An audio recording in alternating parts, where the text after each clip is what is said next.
성도 여러분 반갑습니다. 오늘 세 번째 시간 요한계시록 공부 세 번째 시간을 시작하도록 하겠습니다.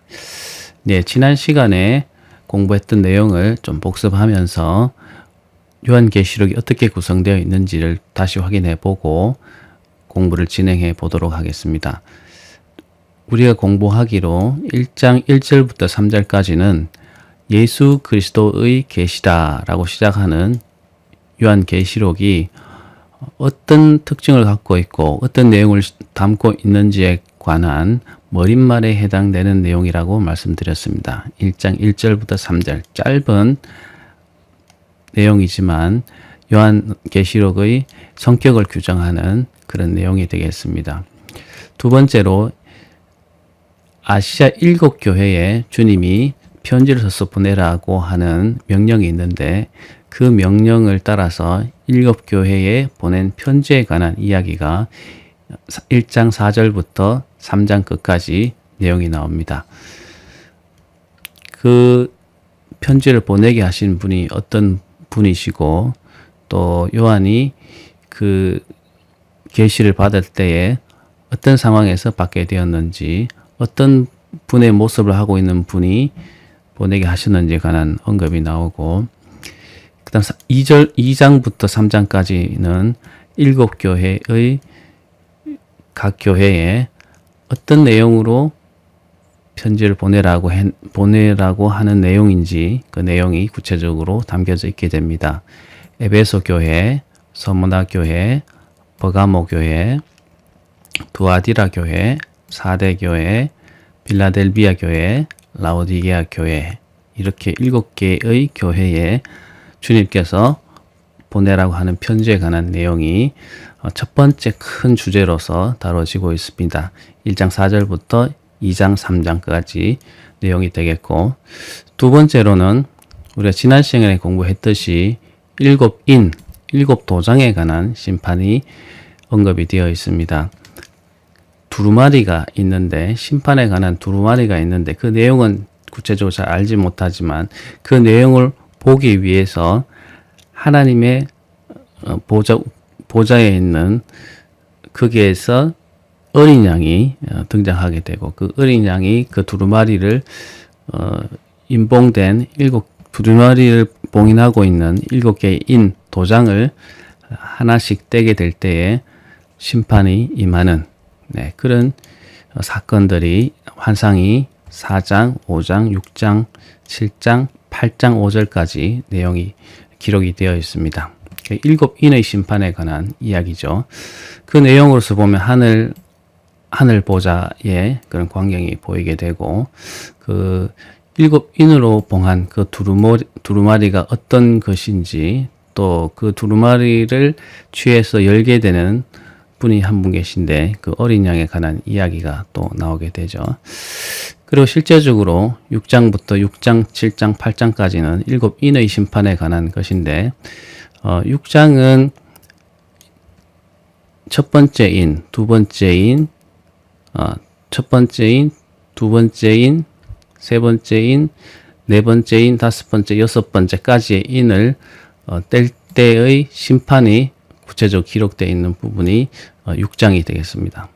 그리고 7장 내용은 7번째 인을 떼기 전에 삽입되어 있는 환상 정도로 보시면 좋을 것 같습니다. 거기는 여기 두루마리에 인봉되어 있는 7인과는 무관하게 하나님의 인, 하나님의 도장을 갖고 와서 주의 종들에게 14만 4천 명이나 되는 주의 종들에게 인치는 그런 사건에 관해서 기록하고 있습니다. 그리고 그 주의 종들에게 인을 완전히 치기까지 심판을 미루라고 하는 그런 명령도 같이 전달되고 있는 것을 볼 수 있습니다. 그리고 8장 1절부터 5절까지는 7째 인을 뗄 때에 어떤 일이 있었는가. 사실 7째 인을 뗄 때에 어떤 재앙이 임하기보다는 심판이 임하기보다는 7째 인은 우리가 지금 공부하게 될 7 나팔에 관한 심판으로 연결되는 고리 역할을 하는 그런 심판이 바로 7째 인을 뗄 때 나타나는 그런 심판이 되겠습니다. 자, 오늘은 이제 7째 나팔에 관한 내용을 한번 공부해 보도록 하겠습니다.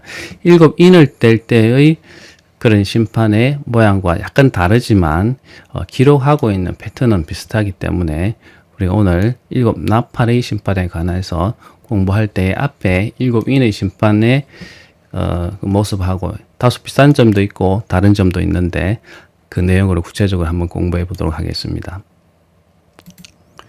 자, 이제 8장 6절을 공부해 보도록 하겠습니다. 일곱 나팔을 가진 일곱 천사가 나팔 불기를 준비하더라. 네.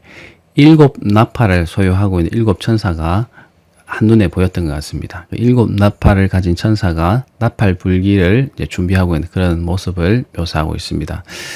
7절 보면 첫째 천사가 나팔을 부니 피 섞인 우박과 불이 나와서 땅에 쏟아짐에 땅의 3분의 1이 다 타버리고 수목의 3분의 1도 다 타버리고 각종 푸른 풀도 다 타버렸더라. 풀도 다 버렸더라. 네. 첫 번째 천사가 나팔을 불 때에 심판이 나타나는 것은 피 섞인 우박이 떨어지고 또 불도 떨어지고 불이 나와서 땅에 쏟아지고 해서 땅의 3분의 1이 다 타버리게 되는 사건이 심판이 재앙이 나타나게 됩니다. 우박도 떨어지고 불이 땅에 또 떨어져서 또 화재가 난다든지 해서 타버리고 해서 또 수목의 3분의 1이 타버리고 또 풀도 다 타버려서 불로 인한 그런 재앙이 우박과 불로 인한 재앙이 그 지상에 임하게 되는 그런 재앙이 임하게 됩니다. 두 번째 천사가 나팔을 불 때 불붙은 큰 산과 같은 것이 바다에 던져짐에 바다의 3분의 1 피가 되었다고 하고 있습니다. 불붙은 산과 같은 것이기 때문에 산은 산일 수도 있고 산이 아닐 수도 있고 하지만 아무튼 큰 그런 산과 같은 것이 바다에 떨어졌고 그 바다의 3분의 1이 피가 되어서 피가 됐다는 것은 볼 때 피처럼 붉게 되었을 수도 있고 실제로 피가 될 수도 있는데 아무튼 산과 같은 큰 물체가 바다에 던져졌고 바다의 3분의 1이 붉게 물들어서 바다 가운데 생명 가진 피조물, 바다 생물들이 되겠죠. 바다 생물들의 3분의 1이 죽고 배의 3분의 1이 깨지더라. 배의 3분의 1이 파손되어서 깨지는 그런 재앙이 임하게 됩니다. 둘째 천사의 나팔을 불 때에 임한 재앙이 되겠습니다. 심판 또는 재앙이 되겠죠. 자, 셋째 천사가 나팔을 불 때 횃불같이 타는 큰 별이 하늘에서 떨어져 강들의 3분의 1과 여러 샘물에 떨어지니. 네, 세 번째 천사가 나팔을 불 때는 하늘에서 큰 별, 횃불같이 타는 큰 별. 별은 보통 작은데 횃불같이 타는 큰 별이니까 밝고 큰 별이 되겠죠. 그 별은 어떤 별인지 정확하게 알 수 없지만은 하늘에서 떨어지는 밝은 그런 별이 하늘에서 떨어져서 강의 3분의 1, 그러니까 강이 물이 흘러가는 그런 공간이니까 그 강의 3분의 1 또 물을 저장하고 있거나 또 물을 머금고 있거나 물을 흘려보내는 그런 샘물들에 떨어져서 그 이름은 선숙이라. 그 떨어졌는데 그 강 3분의 1과 여러 샘물에 떨어졌는데 지금 보충하는 설명이죠. 그 별의 이름에 관해서 말하는데 선숙이라. 물의 3분의 1이 선숙이 되매 그 물이 쓴 물이 됨으로 많은 사람이 죽었더라.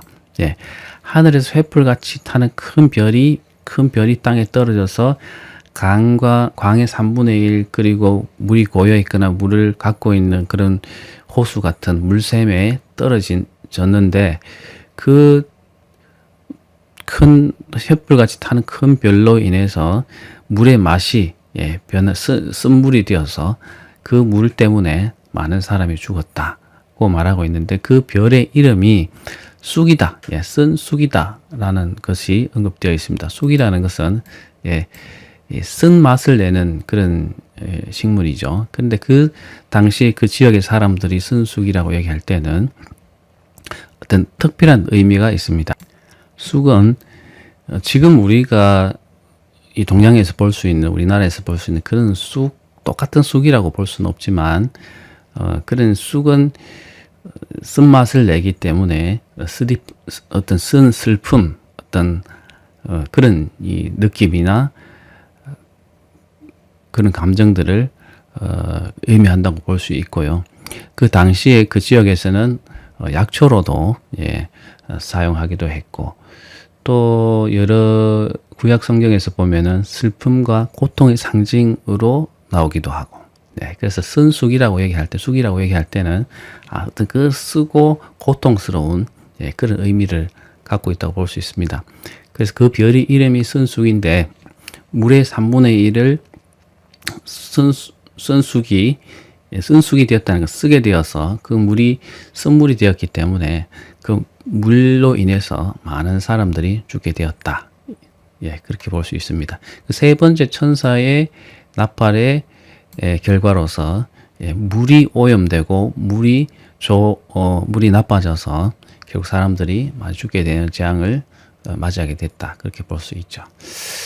자, 그리고 넷째 천사가 나팔을 부니 해 3분의 1과 달 3분의 1과 별들의 3분의 1이 타격을 받아 그 3분의 1이 어두워지니 낮 3분의 1은 비추임이 없고 밤도 그러하더라.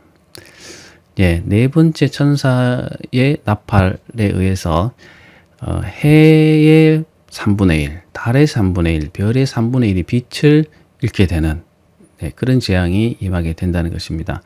그래서 낮 3분의 1은 낮은 밝아야 되는데 낮이 되었음에도 불구하고 3분의 1시간 동안 밝지 않고, 밤에도 별에 의해서 또는 달에 의해서 밝아야 되는데 일부는 밝은 시간이 있어야 되는데 암흑 가운데 있게 되는 그런 재앙이 나타나게 된다. 그런 말이 되겠죠. 또 내가 보고 들으니 공중에 날아가는 독수리가 큰 소리로 이르되 땅에 사는 자들에게 화가 있으리니 이는 새 천사들이 불어야 할 나팔 소리가 남아 있음이로다 하더라. 자, 우리 8장에는 보면 첫 번째, 두 번째, 세 번째, 네 번째 천사가 나팔을 부는 재앙이 바로 기록이 되었습니다. 나팔을 불 때에 나타나는 땅에서의 재앙, 여러 가지 자연재해 또는 천체의 변화, 이런 것들이 바로 나타나는 것이 기록이 되어 있습니다. 그런데 앞으로 남아있을 다섯 번째, 여섯 번째, 일곱 번째 재앙이 큰 재앙일 것으로 13절에서는 날아가는 독수리가 큰 소리로 땅에 말하는 그런 장면이 나옵니다. 날아가는 독수리는 어떤 지혜나 힘이나 어떤 소식을 빨리 전하는 어떤 매체로 생각이 되어서 그런 매체로 볼 수 있는데, 그 독수리가 땅에 말하기를 화가 있을 것이다 이렇게 얘기하면서 앞으로 새 천사가 불어야 할 나팔 소리가 남아있는데 그 재앙이 큰 재앙이다라는 그런 의미를 담아서 외치던 그런 장면을 요한이 보고 있는 것입니다. 그 13절에 보면은 넷째 천사가 나팔을 불고 났을 때 또 보고 들으니 라는 것이니까 그 중간 사이에 어떤 끼어든 그런 장면으로 볼 수가 있습니다. 그 넷째 천사와 다섯 번째 천사의 어떤 그런 나팔 부는 사이에 이런 장면이 들어가 있는 걸 볼 수 있죠. 자, 근데 우리가 앞에 일곱 인의 재앙과는 달리 나팔의 재앙은 보면 천체가 움직이고 또 큰 지구의 지형이 바뀌고 하는 정도의 재앙이 나타나는 것을 볼 수 있습니다. 규모가 훨씬 더 크고 더 치명적인 그런 재앙들이 나타나는 그런 경향을 볼 수가 있죠. 그래서 훨씬 더 이 나팔의 이 재앙은 더 인간들에게 치명적이고 우주의 환경을 바꾸고 지구의 환경을 바꾸는 그런 재앙으로 비춰지는 것을 볼 수 있습니다. 자, 그러면 다음으로 넘어가 보겠습니다. 자, 8장 마지막에서 날아가는 독수리가 화가 있으리라고 하면서 앞으로 있게 될 남아있는 새 나팔의 재앙이 더 치명적일 것이라는 것을 예고했습니다. 자, 그리고서는 9장에서는 남아있는 새 나팔 중에 두 나팔이 불려지게 되는데 그 불려지는 나팔에 관한 환상이 9장에 나와 있습니다. 자, 보시면 1절에 보십시오. 다섯째 천사가 나팔을 불매 내가 보니 하늘에서 땅에 떨어진 별 하나가 있는데 그가 무적행의 열쇠를 받았더라. 네, 나팔을 불 때 가만히 보니까 하늘에서 이미 떨어져 있는 별 하나가 있었다는 것입니다. 예, 이 별이 떨어지는 장면은 볼 수는 없었지만 이미 떨어진 어떤 별이 있었는데 그 별이 무적행의 열쇠를 받았다고 하고 있습니다. 무적행은 그 당시 사람들이 알고 있기로는 악한 존재들, 사단이나 악한 영들을 가두어두는 감옥과 같은 악한 영들을 가두어두는 그런 감옥과 같은 곳으로 알려져 있었습니다. 그래서 그 무적행의 열쇠를 받았다고 하는 것은 그런 악한 영들을 풀어서 세상에 풀어놓을 수 있는 그런 권한을 갖고 있는 자라는 것이죠. 이미 땅에 떨어져 있었던 그런 별이 그런 권한을 갖고 있었으니까 앞으로 그 땅에 전개될 재앙은 어마어마하리라고 우리가 예상할 수 있습니다. 2절을 보면 그가 무적행의 열쇠를 갖고 있었는데 무적행을 지금 열고 있는 장면을 볼 수 있습니다. 그 무적행을 여니까 그 구멍에서 큰 화덕의 연기 같은 연기가 올라오매 해와 공기와 그 구멍의 연기로 말미암아 어두워졌다고 하고 있습니다. 무적행을 열쇠로 열었을 때 그 무적행의 구멍에서 화덕의 연기, 화덕의 연기를 피울 때 보면 불을 피울 때 연기가 무럭무럭 나서 온 그 주변이 연기로 자욱하게 되는 그런 장면을 연상하시면 좋을 것 같습니다. 거기에서 무적행에서 연기가 올라왔을 때 해와 공기, 해도 그 연기가 가리고 주변의 공기들이 다 그 연기의 영향을 받아서 어두워질 만큼 어마어마한 그런 연기들이 그곳에서 나왔다는 것을 나온 장면을 지금 보고 있는 것이죠. 그러니까 앞으로 무적행에서 나온 그런 이 악한 영들로 인해서 어마어마한 일들이 일어날 것에 대한 그런 느낌을 주고 있죠. 그때에 또 황충이 연기 가운데로부터 땅 위에 나오매 황충이라고 하는 것은 메뚜기를 말합니다. 메뚜기인데 우리나라에 있는 그런 조그마한 그런 메뚜기가 아니고 그 팔레스타인 지역의 그 아프리카나 아니면은 그 팔레스타인 지역에 살았던 아주 큰 그런 메뚜기를 말합니다. 이 메뚜기는 식물을 갉아먹는 정도나 그 속도가 너무나 빨라서 황충이들이 몰려다니면서 그런 작물들의 피해를 일으키고 숲에 피해를 일으키는 그런 생물이었습니다. 그래서 이 황충이 같은 생물이 연기 가운데로부터 땅 위에 나왔다는 것입니다. 그 이미 하늘에서 땅에 떨어진 별 하나가 무적행을 열었을 때 큰 연기가 나오고 그것으로부터 황충이 같은 황충이가 이 땅으로 나왔다는 것입니다. 그들이 땅에 있는 정갈의 권세와 같은 권세를 받았더라. 황충이가 곧 한 마리가 아니고 황충이가 여러 마리들이 황충이 떼가 아마 올라왔던 것 같습니다. 그리고 그들이 땅에 있는 정갈의 권세와 같은 권세를 받았다고 하는데 정갈은 우리가 잘 아시다시피 꼬리에 독을 품고 있는 침을 가지고 있어서 마치 벌처럼 그 꼬리로 찔러서 그 침을 찔러서 그 독을 주입하는 그런 치명적인 독을 주입해서 죽이는 그런 무시무시한 무기를 꼬리에 갖고 있거든요. 그래서 그 정갈의 그런 권세, 그 좋지 못한 그런 전 권세를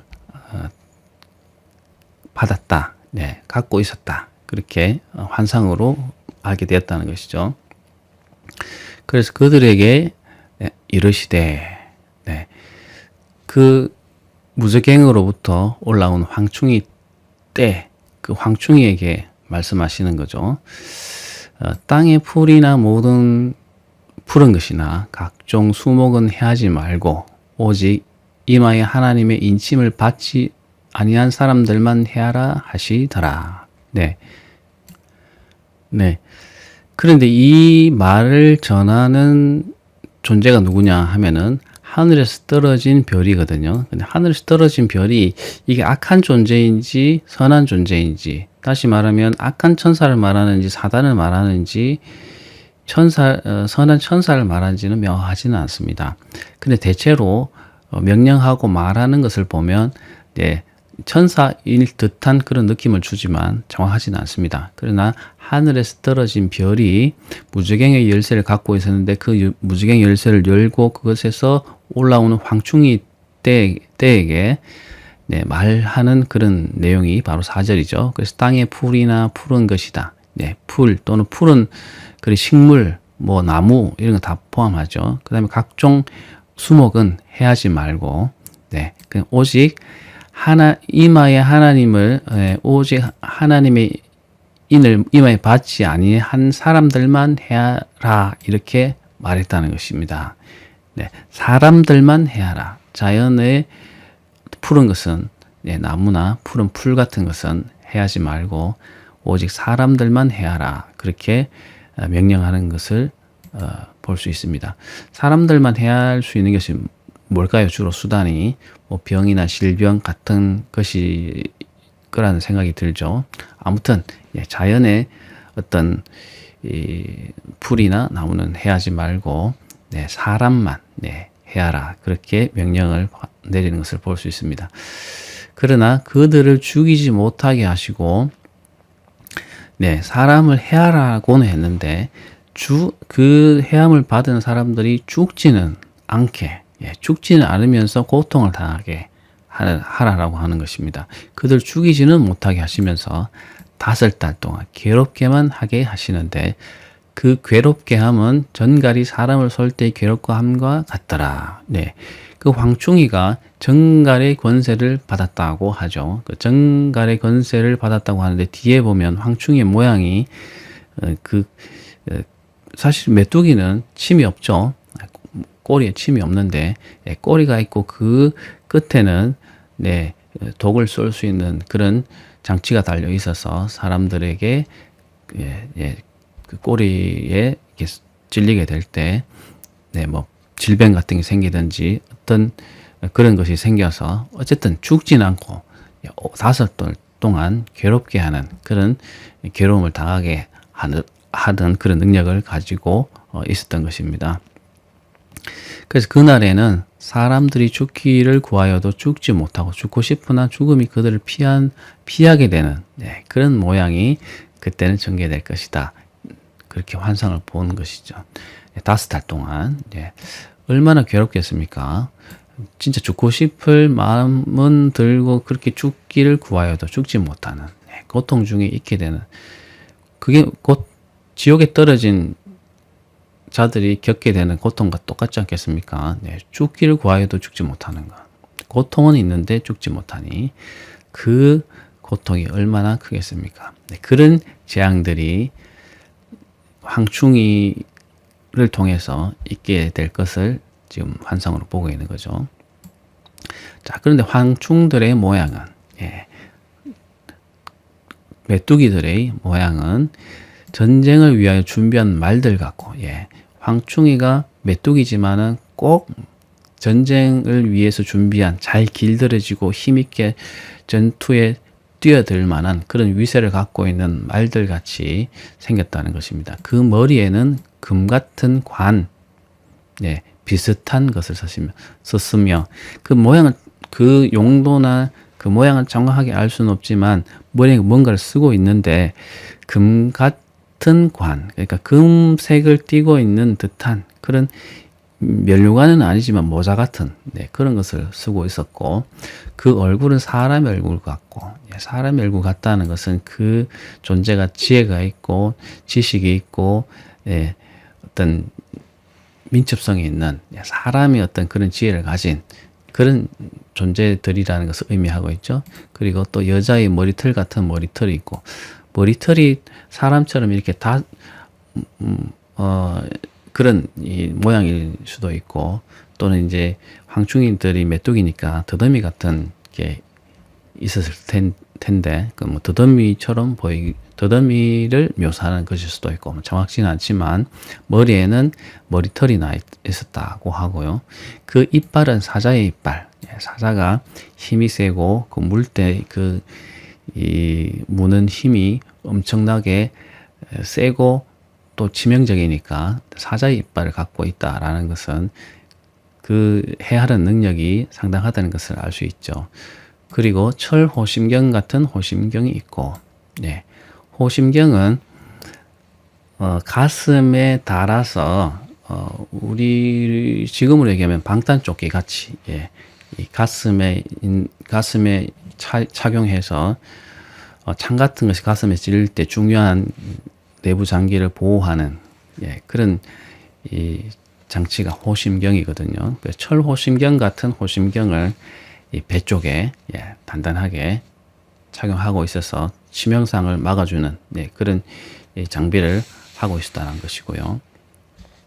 그 날개의 소리는 병거와 많은 말들이 전쟁터로 달려나가는 소리 같으며, 황충이니까 메뚜기들은 날개가 있습니다. 그래서 날아갈 수 있으니까 그 날개를 그 날개의 소리가 병거와 많은 말들이, 병거는 어떤 건지 아시죠? 말에 끌어서 수레처럼 생겨서 말에 끌려가는 그런 이 수레죠. 그래서 전쟁을 할 때, 과거에 전쟁을 할 때 이런 병거에 사람이 타서 앞에 말이 끌고 가면 창을 던진다든지 재빠르게 이동해서 전략적으로 좋은 곳으로 가서 또 공격하기도 하고, 이런 전쟁에 사용됐던 무기들이 병거인데, 그런 병거와 말들이 준비되어서 전쟁터로 달려가는 그런 소리처럼 요란하게 곧 전쟁이 일어날 것 같은 그런 분위기의 소리를, 날개 소리를 내고 있었다는 것입니다.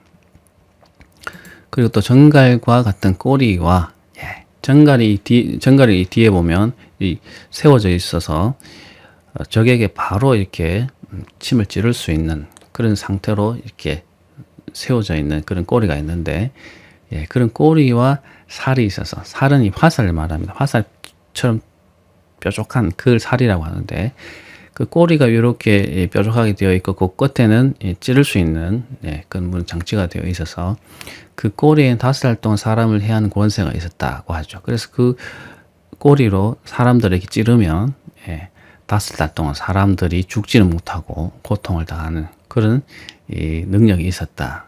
그렇게 묘사하고 있습니다. 11절. 그들에게 왕이 있었다고 합니다. 그 황충이들에게는 왕이 있었는데 무적행의 사자라.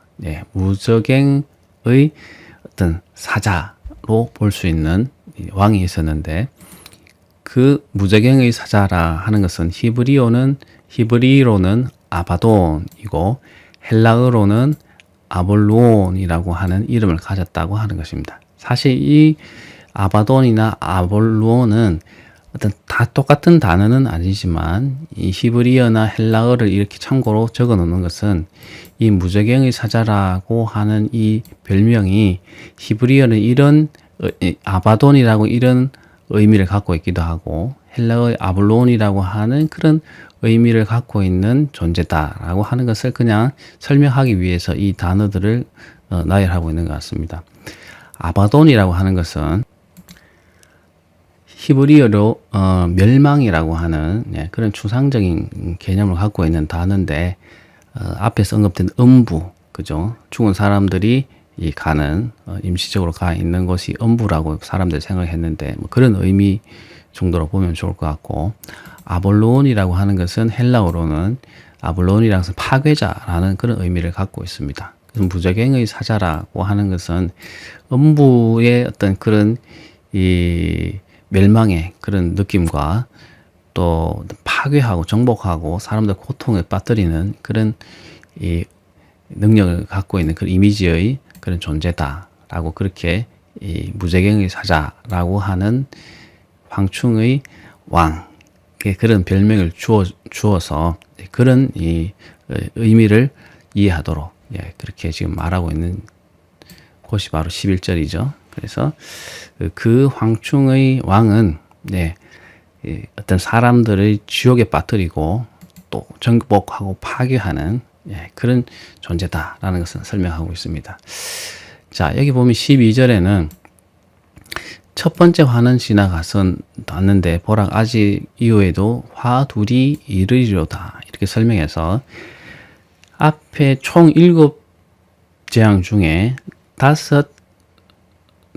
그 4재앙은 이미 8장에서 서술이 되었고 3화가 남았는데 첫째 화, 다시 말하면 5번째 화는 이제 지나갔죠. 이게 뭐냐면 황충인 때들의 그런 환란, 사람들에게 질병을 일으킨다든지 하는 그런 정도의 이 오랫동안 사람들을 고통스럽게 죽지는 않지만 오래 고통스럽게 하는 그런 재앙을 일으키는 화는 이제 재앙은 이제 이미 지나갔지만 앞으로 이제 둘이 남았다는 것을 지금 이제 설명하고 있죠. 이제 요한이 그렇게 설명하고 있습니다. 자, 13절. 그래서 6번째 천사가 나팔을 이제 불고 있습니다.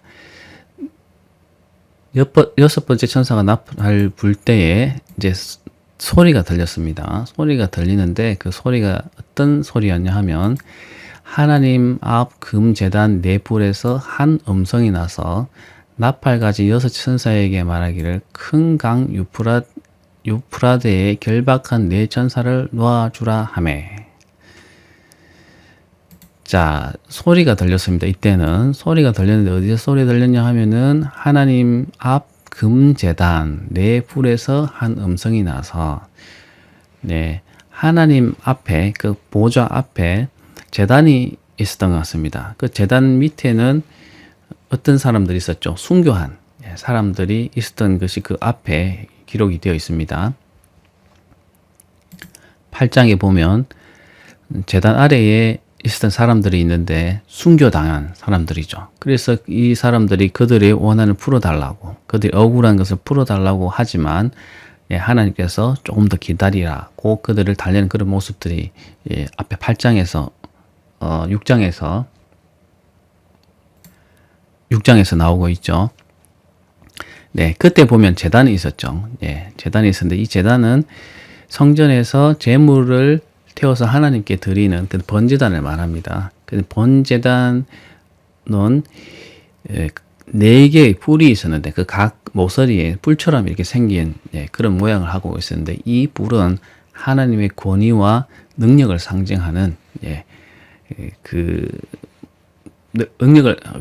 권위와 능력을 상징하는 것이 네 뿔이거든요. 그래서 네 뿔을 그 잡거나 할 때 그 하나님의 은혜를 구하기도 하고 하는 그런 이제 성경의 내용들이 그 구약에 나오기도 합니다. 아무튼 그 금제단 네 뿔에는 그 뿔은 그런 권위와 능력이 이렇게 상징이 되어 있는데 그 뿔에서 음성이 들렸다는 것입니다. 그러니까 하나님의 능력과 그 의미로운 그런 상징에서 소리가 났다는 것이죠. 나팔 가진 6째 천사에게 말했다는 것입니다. 나팔을 불었으니까 6번째 나팔을 부는 천사에게 그 음성이 들려서 말했는데 유프라테스 강, 유프라테스 강은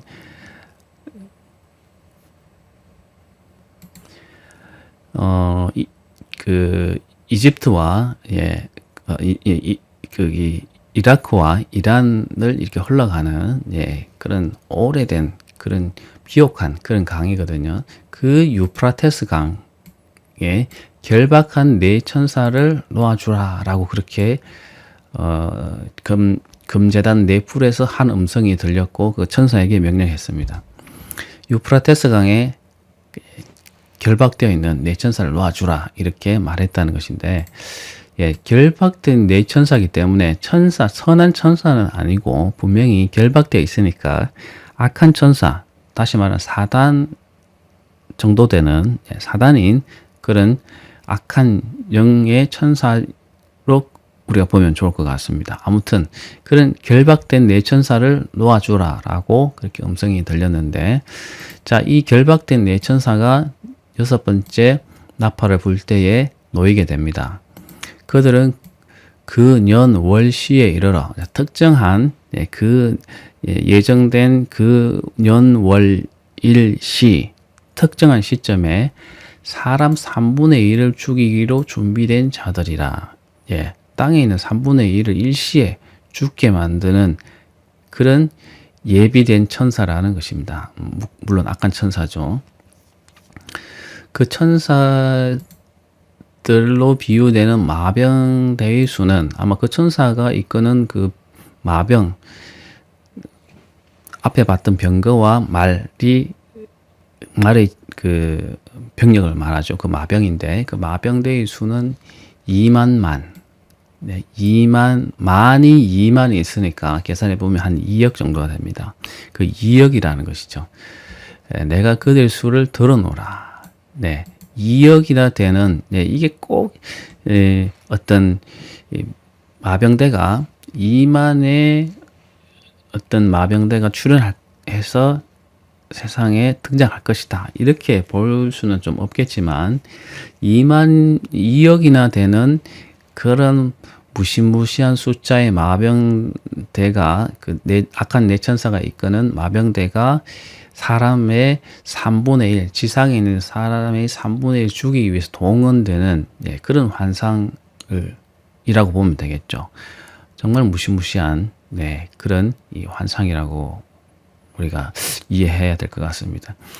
그 마병 2억이나 되는 마병들이 사람의 3분의 1을 일시에 죽이는 그런 환상이죠. 이 같은 환상 가운데 그 말들과 그 위에 탄 자들을 보니, 자, 마병대의 모습을 지금 다시 관찰하고 있는데, 그 마병대니까 말을 타고 있는, 여기 이제 제가 앞에 설명했던 부분은 병거와 말이고, 여기는 마병이라고 하니까 병거는 아니네요. 마병은 말을 타고 있는 병력을 마병이라고 하죠. 제가 잘못 설명했는 것 같습니다. 그 마병대는 말을 타고 달리는 그런 병력을 말합니다. 그 말들과 그 위에 탄 자들을 보니 불빛과 자줏빛과 유황빛 호심경이 있었고, 그 말을 타고 있는 마병의 모습을 보니까 불빛, 우리 백열등 전구에 보면 불빛이 있죠. 아니면 촛불을 켜면 그 불에 노란 빛이 있죠.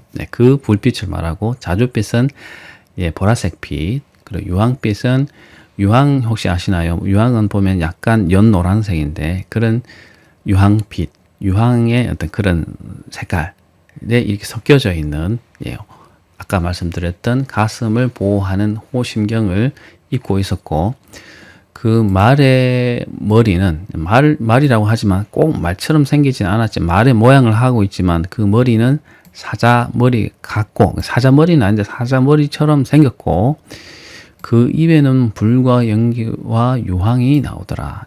그러면서 막 이렇게 달려가는데 그 입에서는 불, 또 연기, 유황, 이런 치명적인, 사람에게 치명적인 그런 것이 입에서 나오는 그런 존재들이라고 보여지는 것이죠. 환상 가운데 봤다고 하니까, 이런 치명적인 마병대가 2억이나 동원되어서 사람들을 죽이는 그런 일에 동원되는 것을 볼 수 있습니다. 이 세 재앙, 곧 자기의 입에서 나오는 세 가지 재앙, 다시 말하면 그 말처럼 생긴 곳에서 입에서 그 사자 머리를 하고 있었고, 사자 그 머리에서 머리의 입에서 불과 연기와 유황이 나왔으니까 이 치명적인 이 불과 연기와 유황으로 말미암아 사람 3분의 1이 죽임을 당하겠다는 것입니다. 그래서 이것이 실제로 현실에 나타날 때에는 이것이 어떤 현상으로서 인류의 3분의 1이 일순간에 죽는지는 잘 모르겠죠. 그 영적으로 봤을 때 이런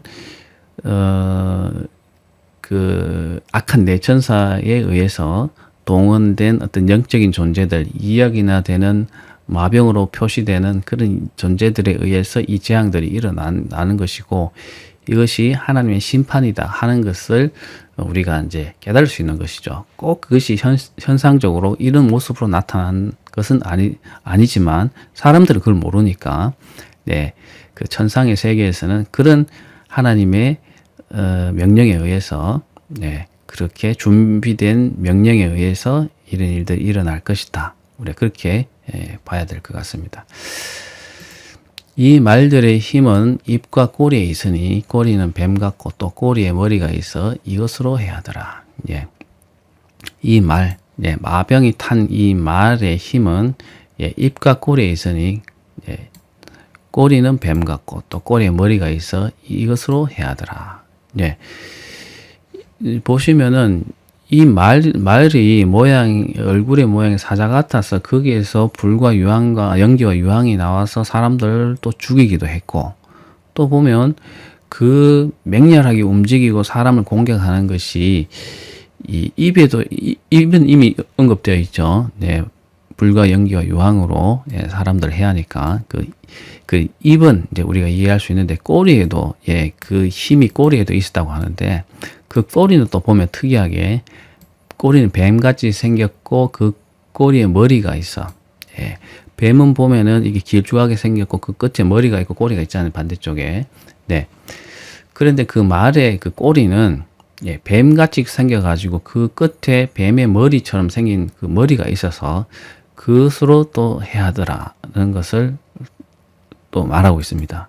그러니까 그 꼬리에 물리거나 꼬리에 닿거나 하면 또 사람이 죽거나 하는 그런 환상도 이렇게 봤다는 것이죠. 네, 결국 이 네 천사, 이 악한 영들에 의해서 동원된 2억이나 되는 이 마병은 엄청나게 치명적인 그런 존재들이라는 것을 우리가 알 수 있죠. 그래서 이 재앙에 죽지 않고 남은 사람들은 손으로 행한 일을 회개하지 아니하고 오히려 여러 귀신과 또는 보거나 듣거나 다니거나 하지 못하는 금, 은, 동과 목석의 우상에게 절하고 또 그 살인과 복술과 음행과 도둑질을 회개하지 아니하더라. 네. 마치 이집트에서 출애굽할 때 마지막 재앙, 10번째 재앙에 보면은 장자를 죽이는 재앙이 있죠. 거기에 보면은 일순간에 많은 사람들이 죽게 되죠. 사람들은 원인을 모르고 죽게 되는데, 마치 그런 일순간에 연월시는 정확하게 알 수 없지만 그때에 많은 사람들이 치명적인 어떤 상해를 받아서 해를 받아서 죽게 될 것을 예언하고 있는데, 그 재앙으로 죽지 않고 남아있는 3분의 2의 사람들은 그런 일이 일어날 때에 하나님께 회개하고 돌아오고 그들의 이 행위를 돌이키기보다는 여러 귀신 또는 금, 은, 동, 나무나 돌로 만든 우상에게 절해서 그들을 구해달라고 이렇게 하겠죠. 예. 하나님의 재앙이 임할 때 그들이 하나님이 돌아오기보다는, 하나님 모르는 사람들은 아무 능력 없는 우상에게 가서 그들의 어떤 목숨을 구해달라고 구하는 그런 이해되지 못하는, 우리로서는 이해하지 못하는 그런 행동들을 하는 것을 볼 수 있습니다. 그것은 과거나 현재나 미래나 동일하게 일어나는 현상입니다. 하나님 모르는 사람은 의지할 수 있는 누군가가 없기 때문에 그들의 볼 때에 그런 능력이 있어 보이는 우상에게 당연히 절하고 그들의 목숨을 구걸하는 그런 현상이 일어나겠죠. 그러면서도 그들이 행하는 악함, 악한 일들, 여기 보면 살인, 복술, 음행, 도둑질. 예, 보면 살인하는 것과 음행하는 것과 도둑질하는 것은 10계명에 나오죠. 하지 말라고 나오죠. 여기서 복술이라고 하는 것은 우리가 이해하기로는 점쟁이 같은 사람들에게 찾아가서 복을 구하거나 뭐 하는 그런 것을 말하는데 원어적인 의미로는 마약이나 마술이나 술수 이런 것을 의미하는 그런 단어가 되겠습니다. 네, 마술이나 좀 신비한 그런 어떤 사람을 해하는 그런 좋지 못한 그런 술수 같은 그런 것을 의미한다고 볼 수 있습니다. 네, 이런 것이 다 하나님 보시기에는 좋지 않은 그런 죄인데도 불구하고 그런 죄들을 회개하기보다는 그들의 우상들에게 가서 절하고 그들을 섬기는 그 재앙에서 벗어나기 위해서 하나님 찾지 않는 그런 사람들의 모습을 볼 수 있습니다. 미래에도 동일하게 그렇게 나타날 것이다 하는 것을 지금 요한이 보고 있습니다. 자, 이제 10장으로 넘어가 보겠습니다. 10장을 보면 자, 앞에 8장과 9장에서는 일곱 나팔의 재앙 중에서 6나팔의 재앙까지가 이제 서술이 되어 있습니다. 8장에서는 앞의 4 재앙, 그리고 9장에서는 5번째 재앙, 6번째 재앙, 나팔의 재앙이 이제 언급되어 있고, 이제 7번째 재앙이 남았습니다. 그 7번째 재앙을, 나팔의 재앙을, 재앙이 나타나기 전에 앞에 우리가 봤던 7인의 재앙에서와 마찬가지로 어떤 장면이 삽입이 됩니다. 10장도 6번째 나팔의 재앙과 7번째 나팔의 재앙 사이에 삽입되는 하나의 장면이 놓이게 되는데 10장에서 그런 장면이 11장 초반에서 그런 장면이 나오게 되는데 어떤 장면인지 한번 보겠습니다.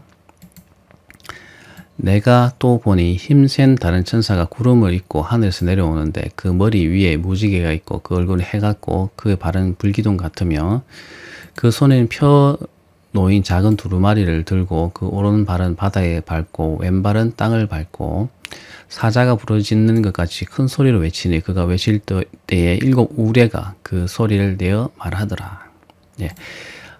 내가 또 보니 이제 눈을 들어서 또 이렇게 볼 때 다른 환상이 또 보인 것입니다. 힘센 다른 천사가 구름을 입고 하늘에서 내려오는데 구름을 타고 하늘에서 어떤 힘세 보이는 천사가 내려오는데 그 머리에는 무지개가 있고 실제로 무지개가 있다기보다는 무지개처럼 그런 영롱한 그런 빛을 광채를 영광의 광채를 그 머리에 갖고 있었다고 하는 것이고 그 얼굴은 해와 같이 엄청나게 밝았고 그 발은 불기둥같이 불에 타는 그런 모양으로 힘센 천사가 구름을 타고 내려왔다는 것입니다. 그런데 특징적으로 그 손에는 펴져 있는 작은 두루마리 책을 들고 있었습니다. 그 손에는 왼손인지 오른손인지 모르겠습니다만 그 손에는 두 손을 받쳐 놓고 있었는지 모르겠는데 아무튼 펴져 있는 그 내용이 드러나 있는 작은 두루마리를 들고 있었고 그 오른발은 바다를 밟고 왼발은 땅을 밟고 한쪽 발은 바다, 한쪽 발은 땅을 밟고 섰습니다. 하늘에서 내려왔는데 이제 섰죠. 그 바다 사자가 부르짖는 것처럼 큰 소리로 이제 이제 땅에 내려와서 오른쪽 발은 다 바다, 왼쪽 발은 땅을 밟고 서서 큰 소리로 사자같이 이제 외치게 되는데 그렇게 외칠 때에 7 우레, 천둥 번개가 칠 때처럼 큰 이 소리가 천둥 소리가 났는데 7 우레라고 했으니까 그 우레가 하나, 둘, 셋, 넷, 다섯, 여섯, 7 7개의 우레가 동시에 말하는 것처럼 말했다고 하니까 굉장히 큰 소리로 들렸다는 것을 볼 수 있죠. 그래서 7 우레를 할 때 우리가 참 이해하기 처음 들으시면 어려운데 7개나 되는 우레가 말할 울리는 그런 정도의 말이니까 큰 소리로 말했다는 것이죠. 그래서 7 우레가 말을 할 때에 내가 기록하려고 하다가 곧 들으니 하늘에서 소리가 나서 말하기를 7 우레가 말한 것을 임봉하고 기록하지 말라 하더라. 자, 7 우레가 뭐라고 말을 했습니다. 그러니까 사자가 부르짖는 것처럼 그 천사가 뭐라고 말을 했는데 분명히 요한은 들었으니까 그 내용을 알고 있었겠죠. 그런데 그 들은 것을 기록하기 위해서 이렇게 행동을 취하니까 네, 하늘에서 소리가 나서 하나님이 말씀하셨겠죠. 하나님 내지는 예수님이 말씀하셨는데 기록하지 마라. 그 7 우레가 말한 것을 임봉하고 그 내용을 봉인해서 봉인하라는 건 기록하고 봉인을 해야 되는데 또 기록하지 말라 이렇게 했으니까 이 좀 내용 자체가 모순적인 것처럼 보일지 몰라도 이것은 환상이니까 그 말한 내용이 어디 봉인되어서 있긴 있지만 사실적으로 그것이 실행되기 위해서 있긴 있지만 그것을 기록해서 사람들에게 알리지 마라. 이런 비밀로 계속 유지해 둘 것을 이제 하나님께서 말씀하셨다는 것이죠. 그래서 그 두루마리에 쓰여진 내용은 알 수는 없지만 그 두루마리가 아니고 그 말씀한 것이 어떤 것인지는 알 수 없지만 아무튼 그것이 비밀로 준비되어서 실행될 것은 분명히 우리가 알 수 있는 그런 환상을 보게 됐다는 것이죠. 자, 이런 환상이 또 있었고 5절에 보면 내가 본 바, 자, 바다와 땅을 밟고 서 있는 그 천사죠. 그 천사가 하늘을 향해서 오른손을 들고 세세토록 살아계신 이 곧 하늘과 그 가운데 있는 물건이며 땅과 그 가운데 있는 물건이며 바다와 그 가운데 있는 물건을 창조하신 이, 자, 그 천사가 한쪽 발은 땅, 한쪽 발은 바다, 바다와 땅을 디리고 서 있었는데 우리와 같은 소리로 7 우리와 같은 소리로 말했을 때 이제 앞에 4절까지의 이야기가 이제 기록이 되어 있고 또 다른 행동을 취할 때 하늘을 향해서 오른손을 들고서 외칩니다. 세세토록 살아계시니 곧 그분이 어떤 분이냐면 하늘과 그 가운데 있는 물건, 땅과 그 가운데 있는 물건, 바다와 그 가운데 있는 물건. 우리가 눈에 보이는 하늘과 땅과 바다니까 모든 우주에 있는 모든 창조된 그런 물건, 물건을 창조하신 이, 다시 말하면 이런 것을 모든 삼라만상을 창조하신 이니까 하나님이시죠. 하나님을 가리켜 맹세하되 지체하지 아니하리니 7째 천사가 소리내는 날 그의 나팔을 불려고 할 때에 하나님이 그의 종의 선지자들에게 전하신 복음과 같이 하나님의 그 비밀이 이루어지리라 하더라. 네.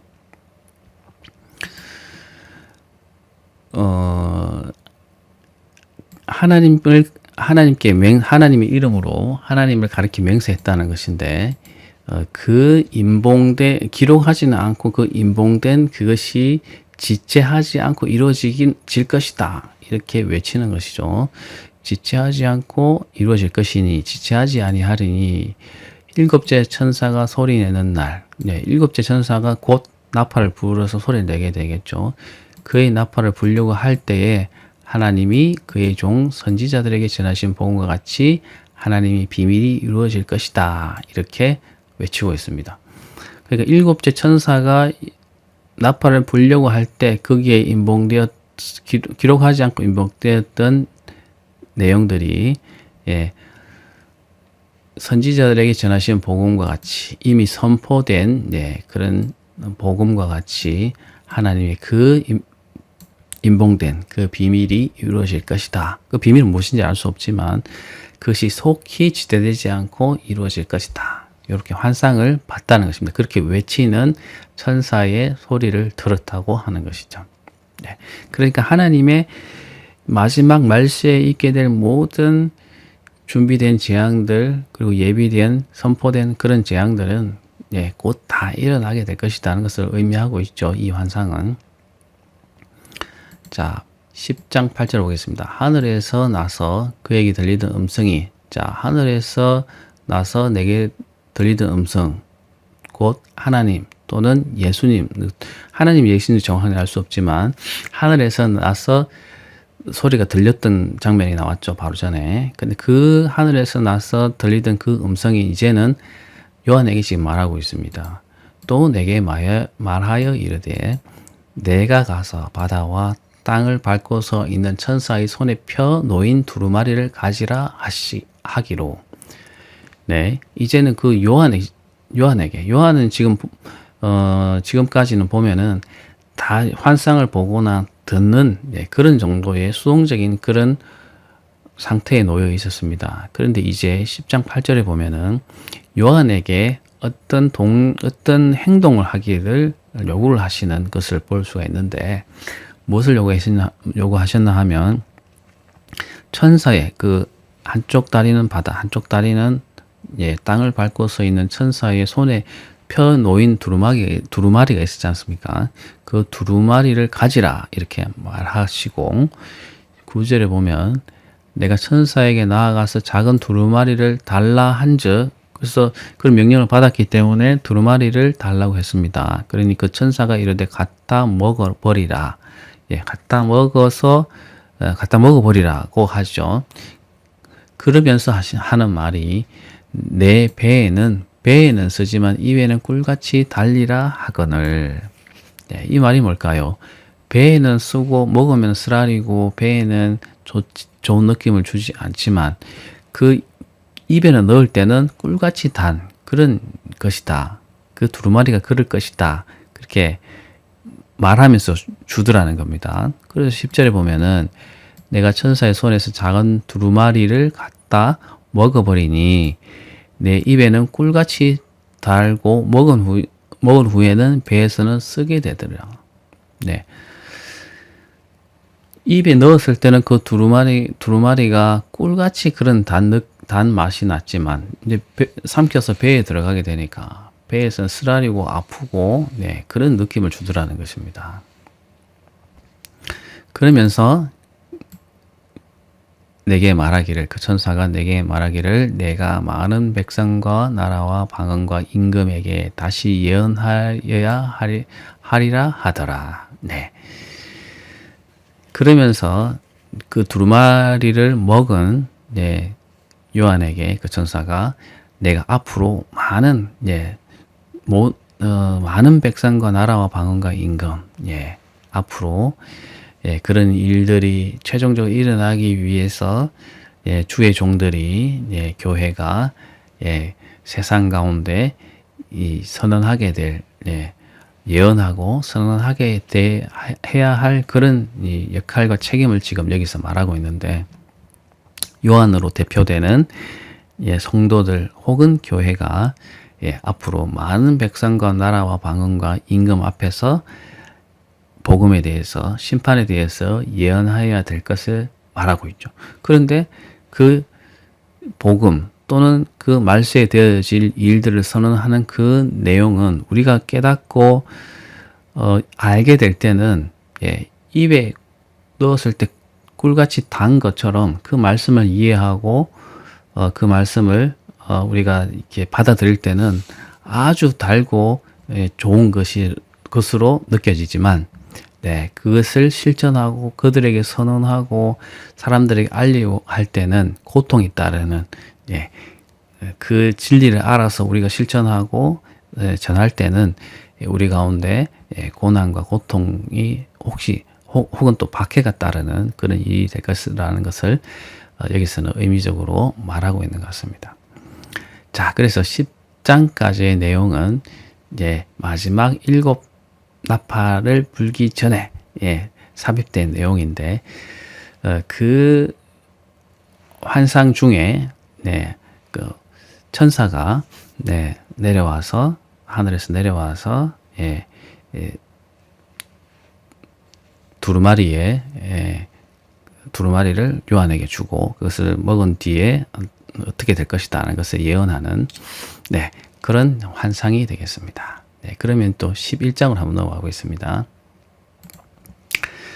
11장 끝까지의 내용은 11장도 사실 짧기는 한데 11장의 앞부분은 두 증인이라고 하는 그런 존재에 대해서 환상을 보게 되는 그런 내용이 나오고, 그 뒷부분은 마지막 7번째 나팔을 불 때에 나타나는 그 재앙에 대해서 말하고 있습니다. 근데 이렇게 이제 10장과 11장 앞부분에 있어서 이렇게 환상을 보이고 이렇게 할 때에 7번째 나팔의 재앙에 대해서 되게 관심도가 높아지고, 그것이 어떤 큰 재앙이길래 이런 소위 말해서 뜸들이는 이런 장면들을 보게 되느냐, 이렇게 이제 우리가 궁금해지죠. 과연 7번째 그 재앙이 얼마나 치명적이길래 이런 전조되는 앞에 이루어지는 그런 환상들이 보여지는가, 그런 관심도가 되게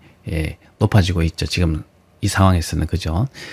자, 그런데 이제 11장의 앞부분의 내용은 10장과는 또 달리 두 증인이라고 하는 존재가 보이게 되는 환상을 보게 됩니다. 그 두 증인이 어떤 존재들인지 한번 보겠습니다. 또 내가 지팡이 같은 갈대를 주며 말하기를 일어나서 하나님의 성전과 제단과 그 안에서 경배하는 자들을 측량하되 성전 바깥 마당을 측량하지 말고 그냥 두라. 이것은 이방에게 주었은즉 그들이 거룩한 성을 42달 동안 짓밟으리라.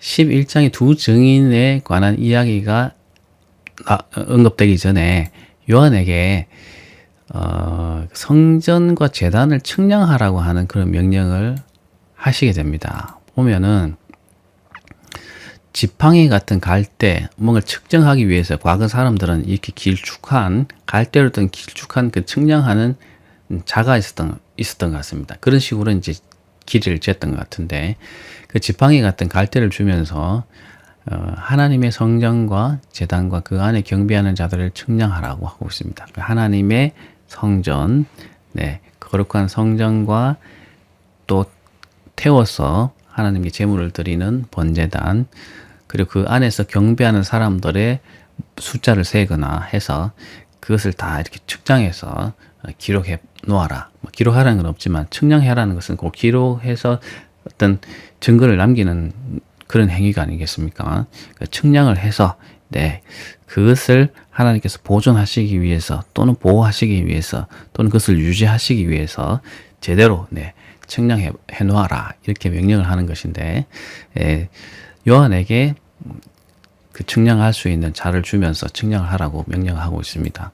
그렇지만 성전 바깥 마당은 측량하지 말고, 성전을 벗어나서는 그 이방인들이 있는데 그 이방인들을 포함해서 그 성전 바깥 마당은 측량하지 말고 그냥 두라는 것이죠.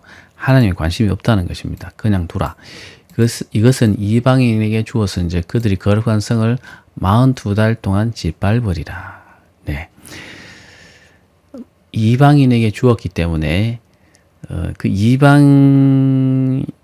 여기서는 그들이 누군지는 모르지만 하나님과 대적하는 존재들이 되겠죠. 그들이 거룩한 성을 42달 동안 짓밟을 것이라는 것입니다. 거룩한 성, 다시 말하면 하나님의 성전과 제단을 포함할 수도 있고, 아니면 그 예루살렘 성처럼 성전이 예루살렘 성에 있었는데 그 예루살렘 성을 말하는지 아니면 하나님 성전을 다 포함해서 말하는지는 모르겠지만, 그 곳을 42달 동안 3년 반 동안 짓밟을 것이다, 이렇게 예언하고 계십니다. 근데 측량을 왜 하죠? 측량을 해서 증거를 남겨두어서 그 나중에 그것을 다시 복원하거나 다시 되살리기 위해서 측량해 두는 것이죠. 다시 말하면 그것을 다시 세우고 다시 회복시킬 것을 회복시킬 것을 위해서 측량을 해 두라, 이렇게 말씀하고 있는 것이죠. 다시 말하면 이 환상은 하나님께서 성도들과 교회가 42달이라고 하는, 여기서 42달 꼭 3년 반은 아니겠죠. 일정 기간 동안 고통을 받고 고난을 받고 짓밟히기도 하고 하는 그런 환난을 받겠지만, 하나님의 성전과 제단과 그 안에 경배하는 자들을 측량해서 앞으로 회복시킬 것을 대비하신 것처럼 그 교회들을 회복시키시고 그 환란 가운데서 지키실 것을 지금 그런 의미의 환상을 지금 보여주고 있는 것이라는 것이죠. 두 증인의 사역 바로 앞에 이런 간단한 환상이 있게 되는데, 두 증인의 사역을 이제 한번 보겠습니다. 두 증인의 사역. 내가 나의 두 증인에게 권세를 주리니, 그리고 쭉 이어집니다. 두 증인에게 권세를 주리니 그들이 굵은 베옷을 입고 1260일을 예언하리라. 내가 하나님이죠. 하나님 또는 예수님이 나의 두 증인에게 권세를 주리니, 두 증인에게 권세를 주는데 그들이 굵은 베옷을 입고, 굵은 베옷은 슬픔을 당하거나 또는 회개하거나 중요한 그런 일이 있을 때 굵은 베옷을 입었습니다. 근데 그들이 두 증인이 굵은 베옷을 입고 1260일, 1260은 3년 반의 날짜인데 1260일 동안 예언을 합니다. 앞으로 어떻게 될 것이고, 심판이 앞으로 어떻게 일어날 것이고, 하나님이 어떤 심판을 행하실 것이고, 이런 것에 대해서 회개하라고 하면서 예언을 한다는 것입니다. 그들은 이 땅의 주 앞에서 서 있는 두 감람나무와 두 촛대니, 두 감람나무와 두 촛대라는 것은, 감람나무는 올리브나무를 말하거든요. 그래서 두 올리브나무 또 두 촛대라는 이 올리브나무, 이 감람나무에서 짠 기름, 올리브유로, 감람유로 대제사장이나 왕이나 선지자들의 기름을 부어서 임명하는 그런 이 재료로 사용했거든요. 그래서 올리브나무, 두 감람나무 또는 두 촛대, 이 촛대는 불이 있고 성전을 밝히는 대니까, 이 두 감람나무와 두 촛대는 하나님으로부터 중요하게 부르심을 받은 존재다라는 것을 의미하고 있습니다. 이 땅의 주 앞에 서 있는 두 감람나무와 두 촛대니, 만일 누구든지 그들을 해하고자 하면 그들의 입에서 불이 나와서 그들의 원수를 삼켜버릴 것이요, 누구든지 그들을 해하고자 하면 반드시 그와 같이 죽임을 당하리라. 이게 하나님이 지금 명령하시고 말씀하시는 거거든요. 두 감람나무와 두 촛대인데, 그들이 해하고자 하면 앞으로 두 증인이 나타날 것인데, 그들을 회하고자 하고 그들을 상대하고자 하면 그 두 증인의 입에서 불이 나와서 그들 원수를 삼켜버릴 것이라는 것이죠. 그 상대할 자가 없다는 것입니다. 그들을 상대하고 해하고자 하면은 오히려 죽게 되는 그런 결과를 초래하게 될 것이다 라는 것을 말씀하고 있습니다. 그들이 권능을 가지고 하늘을 닫아 그 예언을 하는 날 동안 비가 오지 못하게 하고, 또 권능을 가지고 물을 피로 변하게 하고 아무 때든지 원하는 대로 여러 가지 재앙으로 땅을 치리로다. 권능을 갖고 있었기 때문에 하늘을 닫아서 비가 오지, 그 예언을 하는 1260일 동안 비가 오지 못하게 하고, 또 물을 피로 변하게 한다든지 여러 가지 재앙들을 수시로 땅에 내릴 수 있는 그런 권능을 가지고 있었습니다.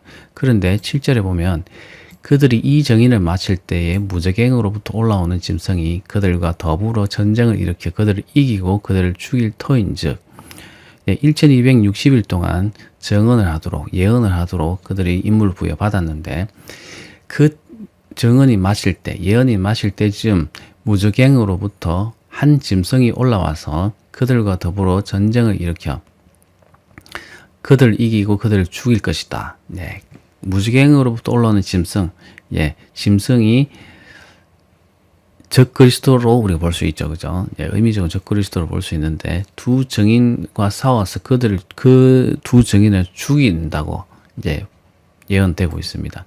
그들의 시체가, 그 두 증인이 죽은 시체가 큰 성 길에 있으니, 길에 그냥 죽은 시체로 놓여 있어서, 그냥 이 시체를 사람들이 보면서 그냥 좋아하게끔 그렇게 노출이 되어 있도록 그렇게 놓여 있었다는 것입니다. 그래서 그 성은 영적으로 말하면 소돔 또는 애굽 하니, 그들이 주께서 십자가에 못 박히신 곳 보면은 그 성에 그냥 길에 그냥 한가운데 그 시체가 놓여 있었는데, 영적으로 그 성을 말할 때는 소돔이라고 얘기도 하고 애굽이라고 얘기하기도 하고 십자가에 못 박힌 예수님을 십자가에 못 박힌 곳이라고도 말한다는 것입니다. 다시 말하면 소돔은 심판을 타락의 절정이어서 심판을 받은 것이고, 애굽은 하나님의 백성을 얽매이고 잡아뒀던 것이고, 십자가에 못 박힌 곳은 예수님을 하나님 신이신 예수님 메시아로 오신 그분을 억울하게 죽인 그 곳이니까 다 하나님의 백성 또는 예수 그리스도에 대해 메시아에 대해서 대적하던 그런 곳이죠. 그래서 그런 영적으로는 그런 의미가 있는 그 성에 두 증인의 시체가 그냥 놓여 있게 만들 것이다라는 것입니다. 네, 죽은 자의 그런 시체를 저런 식으로 길에 그냥 방치하는 것은 가장 큰 모욕이고 수치죠, 사실은. 그래서 과거에 이런 시대에는 흔히 그렇게 했다고 합니다. 두 증인도 그들의 시체가 수습되지 못하고 그렇게 방치될 것이다, 그렇게 말씀하고 계십니다. 그 백성들과 족속과 방언과 나라 중에서 사람들이 그 시체를 사흘 반 동안을 보며 무덤에 장사하지 못하게 하리로다.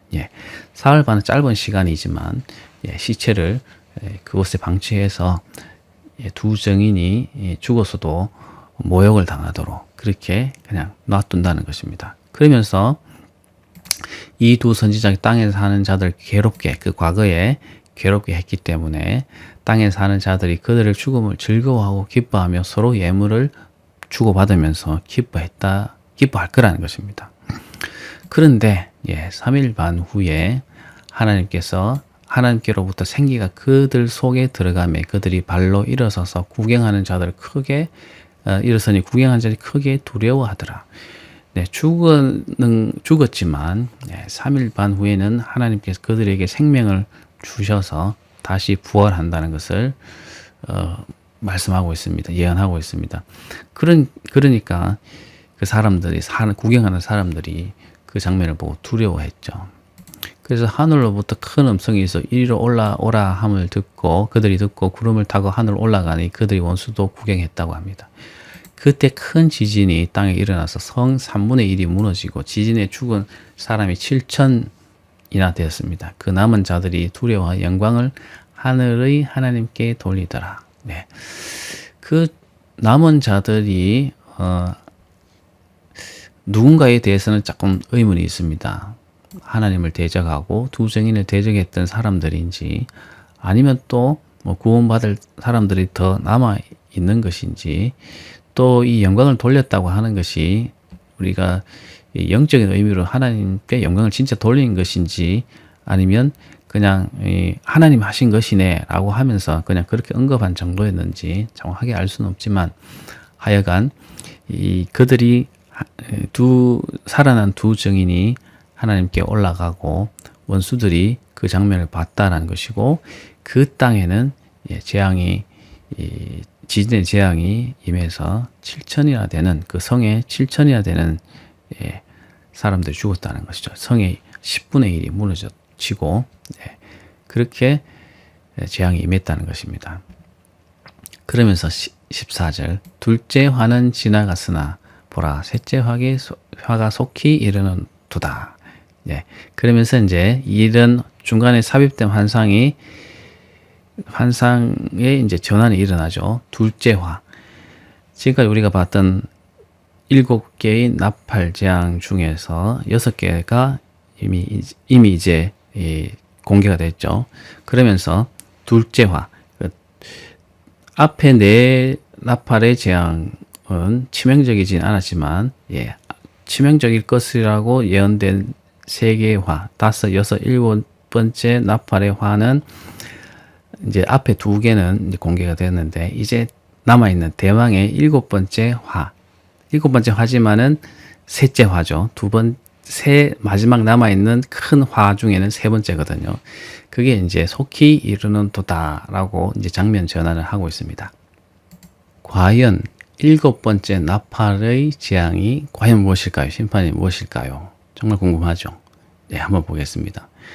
일곱 번째 천사가 나팔을 불매 하늘에 큰 음성이 나서 이르되 세상 나라가 우리 주와 주의 그리스도가 나라가 되어 그가 세세토록 왕노릇 하시리로다 하니. 네, 하늘에 큰 음성이 났습니다. 세상 나라, 세상의 이 나라가 이제는 우리 주 하나님을 말하죠. 예, 우리 주는 하나님을 말하고 그의 그리스도의 나라가 돼요. 그의 그리스도는 예수님을 말합니다. 그런데 이제는 세상에 악한 사단과 마귀가 이 세상을 지배하고 마음대로 하도록 하나님께서 허용하고 계셨죠. 말세까지. 그러나 이제는 일곱째 천사가 나팔을 불었을 때는 이제는 세상의 나라, 세상의 이 온 우주는 이제 사단의 권세 아래 있지 않고 이제 하나님과 예수님의 나라로 완전히 편입되어서 하나님과 예수님이 세세토록 왕노릇하는 그런 나라로 편입되게 되는 것입니다. 그러니까 이제 사단의 권세가 영향을 미치지 않는 그런 곳이 되어버리는 것이죠. 이게 일곱째 천사가 나팔을 불 때 나타나는 현상입니다. 하나님 심판이죠. 최종적으로는. 다시 말하면 하나님의 나라에 이 온 세상에 이 우주가 편입되어서 사단의 권세가 이제는 더 이상 영향을 미치지 못하게 하는 것. 이것이 하나님의 마지막 심판, 마지막 재앙이 되는 것이죠. 믿지 않는 자들에게는. 그래서 하나님 앞에서 자기의 보좌에 앉아있던 24장로가 엎드려 얼굴을 땅에 대고 하나님께 경배하여 이르되 감사하옵나니 옛적에도 계셨고 지금도 계신 주 하나님 곧 전능하신 이여 친히 큰 권능을 잡으시고 왕노릇 하시리로다. 이제서야 보좌에 둘러선 24장로의 보좌가 있었죠. 24장로가 엎드려서 얼굴을 땅에 대면서 하나님께 경배하면서 고백합니다. 옛적에도 계셨고 지금도 계시고 계신 주 하나님 곧 전능하신 이여 친히 큰 권능을 잡으시고 이제 왕노릇 하시리로다. 이방들이 분노하매 주의 진노가 내려 죽은 자를 심판하시며.